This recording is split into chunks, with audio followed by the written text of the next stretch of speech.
Colpo esterno dell'Atletico 2000 di Gianluca Valerio, che nella prima giornata del girone C, campionato Under 17 Elite, batte a Via Candiani la Novator 3 teste di Giovanni Greco. 1-2 il punteggio finale, con vantaggio dei rossoblù firmato Sardone e pari di Remolo, gol decisivo nella ripresa di Fenicchia.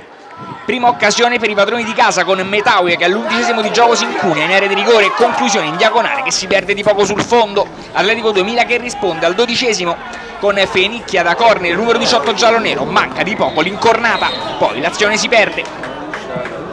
Il match si sblocca al 16°, azione tutta sulla destra dove Lucino ha spazio, conclusione del numero 6 murato da Lavornia, arriva Sardone e non sbaglia.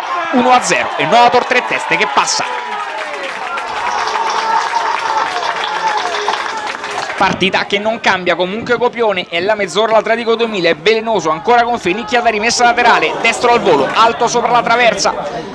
Al 34° è lo stesso numero 18 a battere il calcio di punizione, sfera che danza in area di rigore, Remolo e Dodeo passi e non sbaglia, batte Magri ed è 1-1.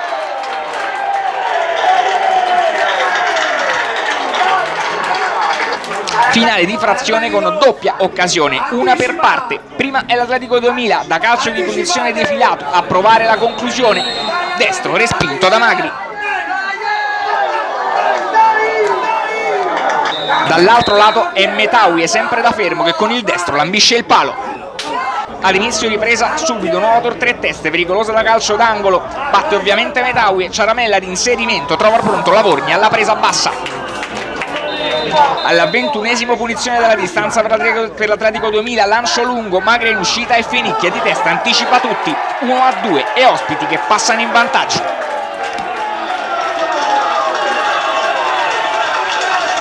La direzione dei rossoblù di casa arriva al 22° dai piedi di Dato, con Lavornia in uscita sul pallone. Alla mezz'ora Atletico in 2000 in ripartenza, Calì serve lo presta in inserimento, esce Magri e blocca tutto. Al 36° punizione pericolosa per Novator 3 teste, batte Metaue con il destro che coglie a giro la traversa. L'azione prosegue, la sfera arriva a De Angelis sull'esterno, fallo di Calì con doppia ammonizione per il numero 11 dell'Atletico 2000 che va anzitempo sotto la doccia.